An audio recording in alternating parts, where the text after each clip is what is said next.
और इसके बाद खबरें विस्तार से। दिल्ली शराब नीति में कथित घोटाले मामले में दिल्ली के मुख्यमंत्री अरविंद केजरीवाल आज भी ईडी के सामने पेश नहीं होंगे। केजरीवाल ने ईडी को अपना जवाब भेज दिया है। उनकी पार्टी का कहना है कि अरविंद केजरीवाल ईडी की जांच में सहयोग करने के लिए तैयार है, लेकिन जांच एजेंसी का नोटिस गैर कानूनी है। आम आदमी पार्टी का कहना है कि अरविंद केजरीवाल को गिरफ्तार करने की साजिश की जा रही है, उन्हें चुनाव प्रचार से रोकने की कोशिश की जा रही है। आपने चुनाव से पहले नोटिस जारी करने पर भी सवाल उठाए थे। बता दें कि दिल्ली शराब नीति में कथित घोटाला केस में ईडी ने मुख्यमंत्री अरविंद केजरीवाल को तीसरा नोटिस जारी कर 3 जनवरी को पेश होने के लिए कहा था। इससे पहले 2 बार नोटिस मिलने पर वह ईडी के सामने पेश नहीं हुए थे। इसी कड़ी को जारी रखते हुए अरविंद केजरीवाल अब तीसरी बार ईडी के सामने पेश नहीं हुए हैं।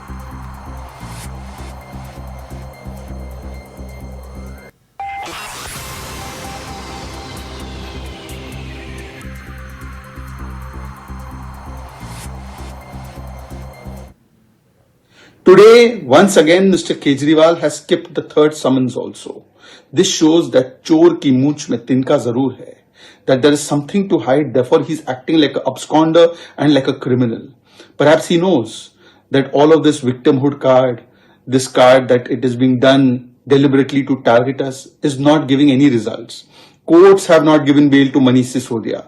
Courts have not given bail to Sanjay Singh. Vijay Nair is in jail for 1 year. And the courts have established there's a money trail. And the courts have said that there's no political vendetta. Despite that, they play the same stale victimhood card, the same stale political targeting card.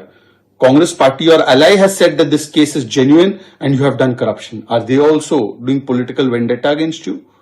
Instead of answering the specific questions on Sharab Ghotala, why you have given 2.5% commission to 12% commission, why you have allowed private sector to come into wholesale, why you have allowed blacklisted manufacturing companies to come in. तो चुनाव के पहले CA का notification करने जा रहे हैं और हेमंत सोरेन के ऊपर के जो सहयोगी है उनके ऊपर इस समय छापा पड़ रहा है और छत्तीसगढ़ में चुनाव के समय झूठा आरोप लगाया गया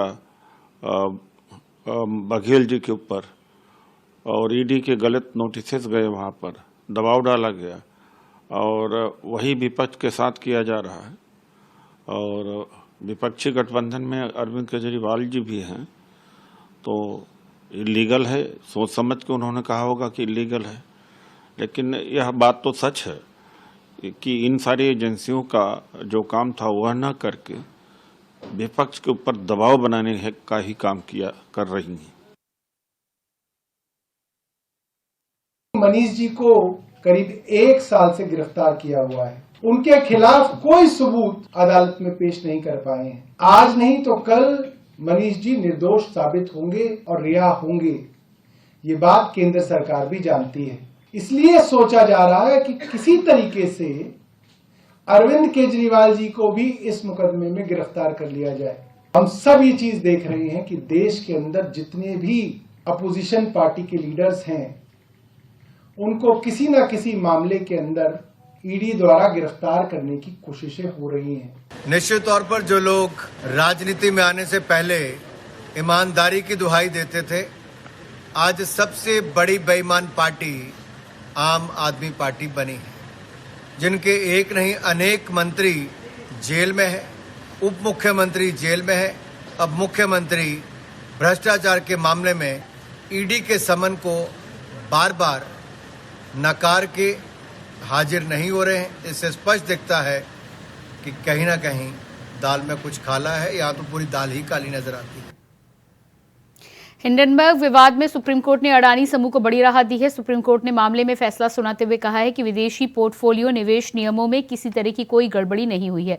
सेबी के मामले में कोर्ट के पास सीमित अधिकार है। कोर्ट ने सेबी की जांच में हस्तक्षेप करने से भी इनकार कर दिया है और एसआईटी गठित करने से भी मना कर दिया है। अदालत की तरफ से नियुक्त पैनल की तरफ से की गई सिफारिशों पर सरकार और सेबी को अमल करने की सलाह दी गई है। इसके साथ ही साथ सुप्रीम कोर्ट ने सेबी से 3 महीने में जांच पूरी करने को कहा है। कोर्ट ने यह भी कहा है कि इस पूरे मामले में सीबीआई को ट्रांसफर करने का कोई आधार नहीं है। अदालत ने आगे कहा कि सरकार और सेबी हिंडनबर्ग के द्वारा शॉर्ट सेलिंग पर कानून के उल्लंघन की जांच करेगी और कानून के अनुसार कार्रवाई की जाएगी। सेबी ने 22 में से 20 मामलों में जांच पूरी कर ली है, जिसमें सेबी को अन्य 2 मामलों में 3 महीने के भीतर जांच पूरी करने के निर्देश दिए गए हैं।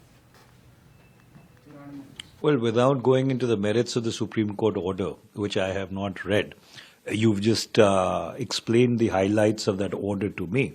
The fundamental fact remains that the Hindenburg report came into the public domain exactly 1 year ago.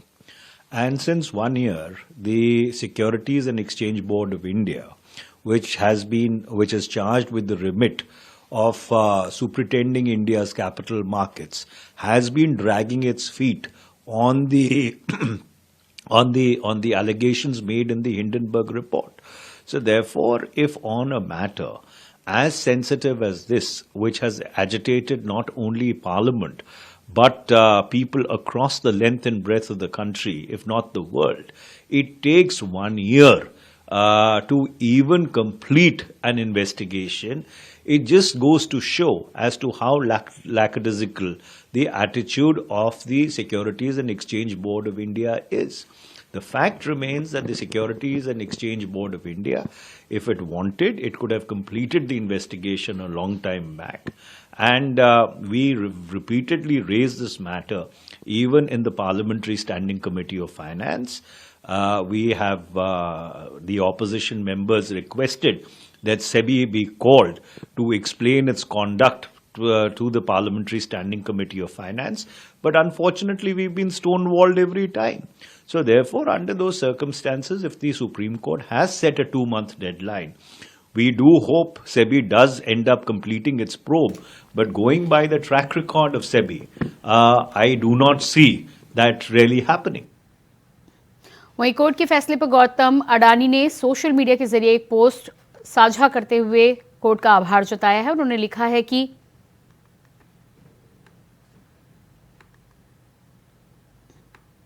सत्यमेव जयते, मैं उन लोगों का आभारी हूं जो हमारे साथ खड़े रहे। भारत की विकास गाथा में हमारा विनम्र योगदान जारी रहेगा।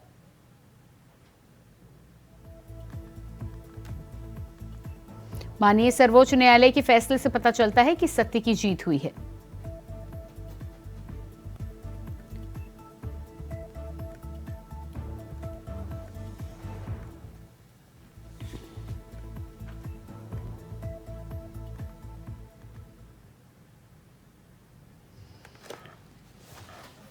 और हमारे साथ भारतीय जनता पार्टी से नेता विजय गोयल जी जुड़ चुके हैं। जी विजय जी, जिस तरह से अडानी मामले में सुप्रीम कोर्ट का फैसला सामने आया है और सुप्रीम कोर्ट ने आगे इस पूरे मामले में एसआईटी और सीबीआई को ये जांच देने से इनकार कर दिया है, इस पर क्या कहना है आपका?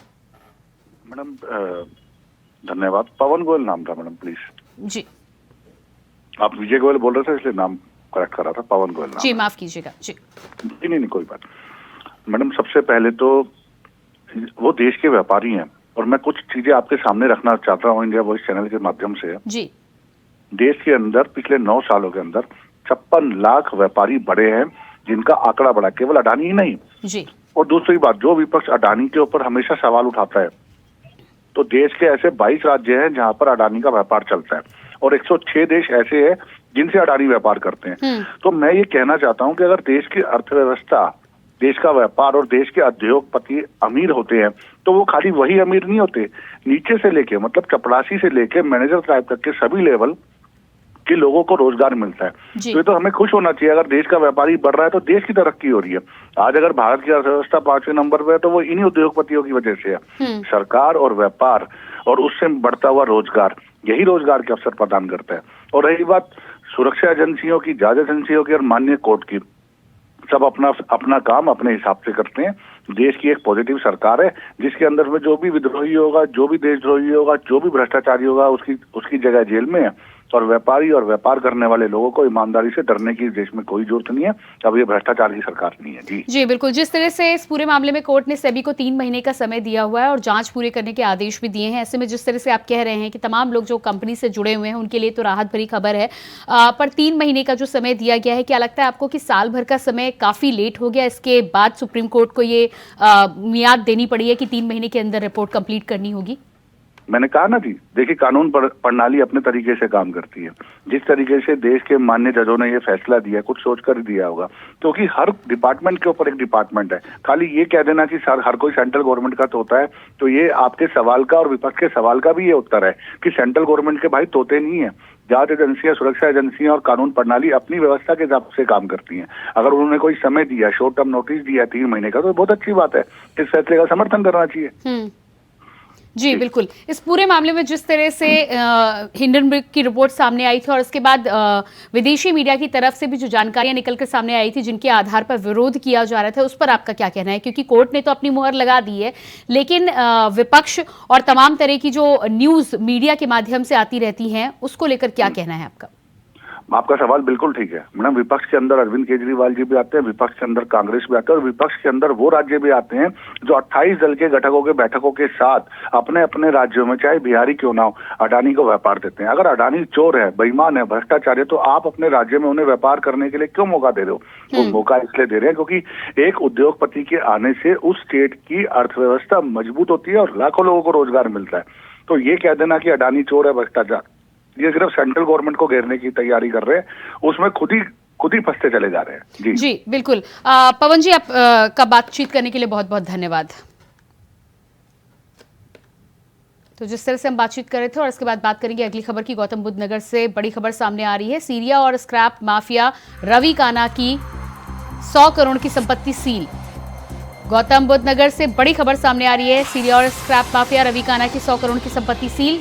पूरी रात रवि के ठिकानों पर दी ताबड़तोड़ दबिश।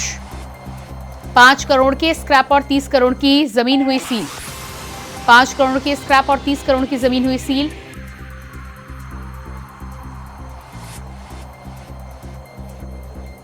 बेरी काउंटी क्षेत्र में 5000 गज जमीन सील। चेरी काउंटी क्षेत्र में 5000 गज जमीन सील। गौतम बुद्ध नगर से इस वक्त की अहम जानकारी।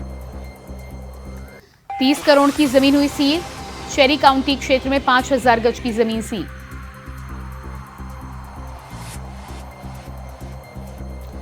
सरिया और स्क्रैप माफिया रवि काना की 100 करोड़ की संपत्ति सील। पूरी रात रवि के ठिकानों पर ताबड़तोड़ दबिश। 5 करोड़ के स्क्रैप और 30 करोड़ की जमीन हुई सील।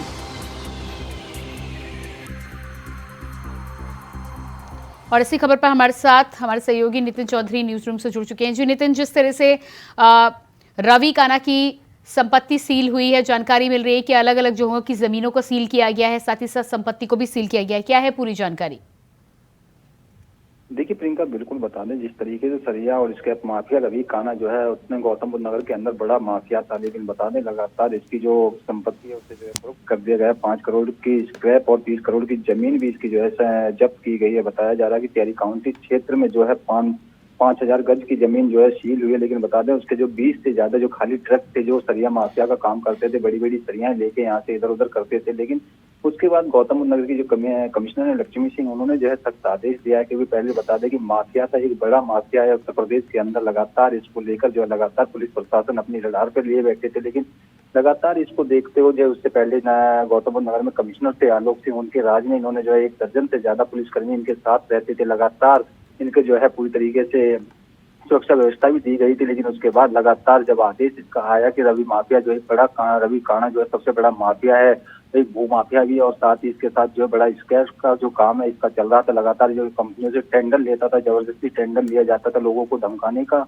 कार्य भी करता था, लगातार उनको मारपीट करता था। लेकिन उसके बाद जैसे नोएडा की कमिश्नर लक्ष्मी सिंह चौहान को पता लगा कि आखिरकार इस तरीके का माफिया गौतम बुद्ध नगर के अंदर छिपा हुआ है, इसको जो है पूरी तरीके से रडार पे था, लेकिन उससे पहले लगातार इसको नोटिस भी दिए गए थे रवि काने को, लेकिन उसके बाद लगातार रवि जो है पेश नहीं हुआ उस नोटिस पे। तो लगातार इसको देखते कोर्ट के द्वारा फिर इस पे जो है FIR दर्ज कराई गई है, अलग अलग थाने में इस पे FIR दर्ज है। लगातार पहले इसका एक बड़ा माफिया के रूप में घोषित किया गया था, बताया जा रहा था कि सुंदर भाटी गैंग से इससे ताल्लुक रखता था, लेकिन उसके बाद लगातार जैसे ही रवि काने को इस बात की पता लगी तो लगातार इसमें जो है तमाम इसके जो सहयोगी थे उनको जो है पहले से गिरफ्तार कर चुकी है नोएडा पुलिस। लेकिन अब रवि काने को पूरी तरीके से ढूंढने का प्रयास किया जा रहा है। रवि काना अभी तक फरार चल रहा है, लेकिन उसमें साफ तौर पर देखा जा रहा है कि इस तरीके के माफियाओं को जैसे ही कमर तोड़ने का काम गौतम बुद्ध नगर पुलिस कर रही है और पुलिस का कहना है कि जल्दी से जल्दी रवि काने को भी गिरफ्तार कर सकती है। जी बिल्कुल नितिन, इस तमाम जानकारी के लिए बहुत बहुत शुक्रिया आपका।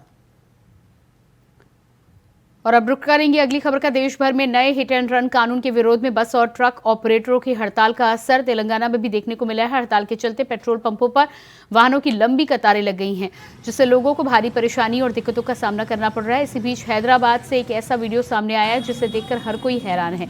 ये वीडियो एक डिलीवरी बॉय का है। इस वीडियो में डिलीवरी बॉय घोड़े पर ऑर्डर डिलीवर करता हुआ दिखाई दे रहा है।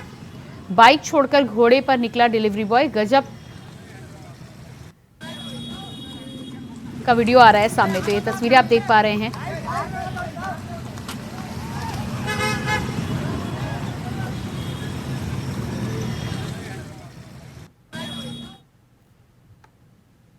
लखनऊ में बरसात की शुरुआत हो चुकी है। बिजली की कड़कड़ाहट के साथ हुई बरसात से ठंड में भी बढ़ोतरी देखने को मिल रही है, जिसके चलते लोग घरों में दुबकने को मजबूर हैं।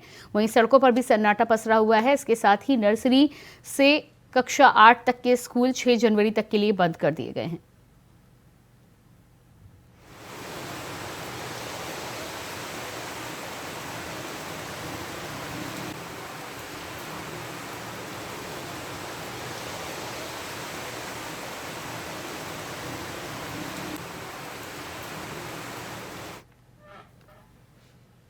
रमण रेती क्षेत्र में स्थित रशियन बिल्डिंग में बंद कमरे में मंगलवार शाम यूके निवासी कृष्ण भक्त का शव संदिग्ध परिस्थितियों में मिला है। आसपास रह रहे लोगों ने कमरे में दुर्गंध आने पर पुलिस को इसकी सूचना दी। मृतक की पहचान इंग्लैंड के वेल्स निवासी पॉल एंथनी ऑडोनेल उर्फ अच्युतानंद के रूप में हुई है। फिलहाल मौत का कारण स्पष्ट नहीं हो सका है। शुरुआती जांच में शव 4-5 दिन पुराना बताया जा रहा था। वहीं पुलिस ने दूतावास को सूचित कर दिया है और मामले की जांच की जा रही है।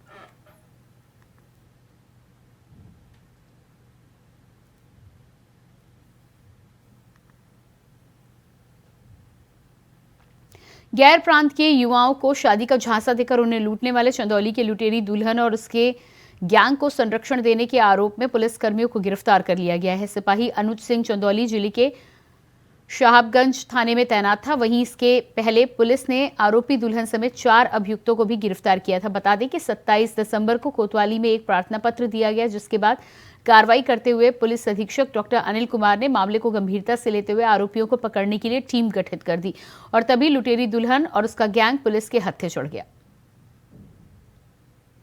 दिनांक 28 दिसंबर को चंदौली पुलिस के थाना चंदौली द्वारा शादी का झांसा देकर छद्म से शादी कराने वालों के जालसाजों के गिरोह को प्रकाशित करते हुए कुल 4 व्यक्तियों की गिरफ्तारी की गई थी। विवेचना के दौरान 2 व्यक्तियों का नाम और प्रकाश में आया, उनकी गिरफ्तारी की गई। इसी क्रम में विवेचना के दौरान चंदौली जनपद के थाना साहबगंज पर नियुक्त आरक्षी अनुज कुमार सिंह का नाम प्रकाश में आया। इनकी उन जालसाजों के गैंग के साथ संलिप्तता पाई गई। ये पूरी तरह से उस गैंग के गलत कामों में मदद करते थे और उनको संरक्षण प्रदान करते थे। एक इंटरव्यू में मुख्यमंत्री योगी आदित्यनाथ पर आपत्तिजनक टिप्पणी करने वाले मोहम्मद वसीम को मसूरी पुलिस ने मंगलवार को गिरफ्तार कर लिया है। वीडियो 22 दिसंबर को वायरल हुआ था। वायरल वीडियो होने के बाद पुलिस से बचने के लिए आरोपी दिल्ली भाग गया था। वीडियो में युवक मुख्यमंत्री योगी आदित्यनाथ पर टिप्पणी कर रहा था। पुलिस ने वीडियो पर संज्ञान लेकर आरोपी की तलाश शुरू कर दी है। वीडियो में युवक अपनी पहचान मसूरी निवासी वसीम के रूप में बता रहा है। एसीपी मसूरी नरेश कुमार का कहना है कि वीडियो संज्ञान में आने के बाद ही मुकदमा दर्ज कर आरोपी की तलाश की जा रही थी। पकड़ा गया वसीम मूल रूप से मेरठ के लिसाड़ी गेट के फतेउल्लापुर का रहने वाला बताया जा रहा है। 22/12/2023 को सोशल मीडिया पर एक वीडियो वायरल हो रहा था, जिसमें एक व्यक्ति माननीय मुख्यमंत्री उत्तर प्रदेश सरकार का नाम लेते हुए धार्मिक भावनाओं में उन्माद फैलाने के उद्देश्य से भड़काऊ भाषण दे रहा था। का संज्ञान लेते हुए थाना मसूरी कमिश्नर गाजियाबाद द्वारा सुसंगत धाराओं में अज्ञात व्यक्ति के विरुद्ध मुकदमा पंजीकृत किया गया। आज दिनांक 2 जनवरी को आरोपी को गिरफ्तार कर लिया गया है। आरोपी की पहचान वसीम के रूप में हुई है, जो कि मूलतः मेरठ का रहने वाला है। आजकल किराए के मकान में थाना क्षेत्र मसूरी में रह रहा था। आगे की वैधानिक कार्रवाई की जा रही है।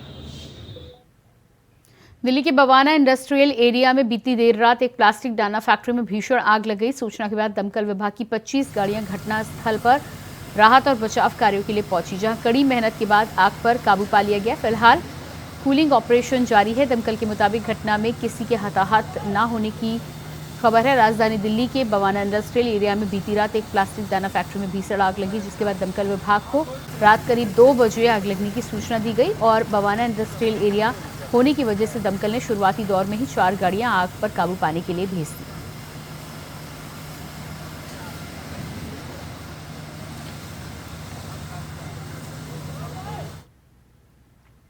और इसी के साथ फिलहाल इस बुलेटिन में इतना ही। खबरों का सिलसिला जारी रहेगा। नमस्कार।